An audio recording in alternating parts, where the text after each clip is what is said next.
Welcome to the Dells, possibly the most natural jewel in the Water of Leith's crown. The Dells is owned and managed by the City of Edinburgh Council and is one of only a handful of patches of ancient woodland in the city. Over 60 species of bird have been recorded here, including woodpeckers, tree creepers, buzzards and tawny owls.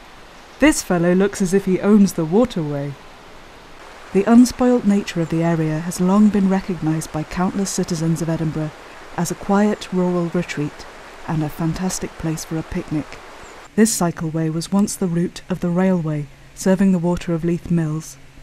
At one stage it would transport the mill workers to work, but continued as a working goods route until 1967.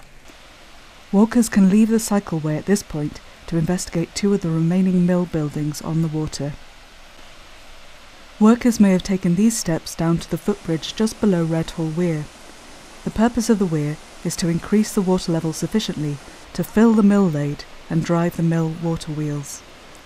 To avoid the lade from becoming overfull when the river was in spate, there is a sluice to drain excess water back into the river. This is Redhall Mill. During one period it manufactured paper for banknotes. It originally had 2 water wheels, but in 1902 it was converted to a mill for grinding wood pulp to make lino.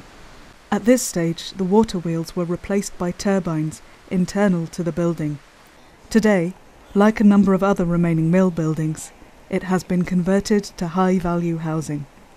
Children were among the workforce here, and after a day at work would attend school classes. Relying on water power could be problematic.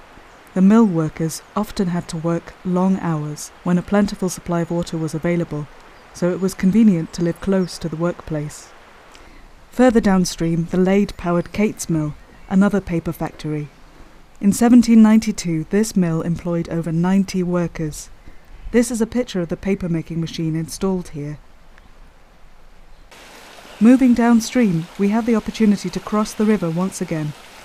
These bridges were vital for reaching the railway. Here, walkers can make a choice: to proceed along a more arduous section of the east bank of the water, or cross the bridge and return to the level cycleway following the original railway.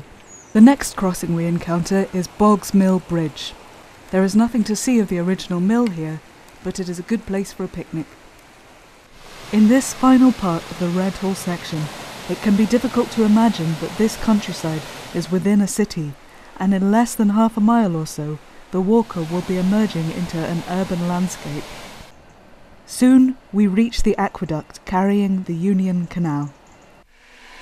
This waterway interconnects with the Forth and Clyde Canal by means of the Falkirk Wheel. But if you venture up here, watch out for those bicycles.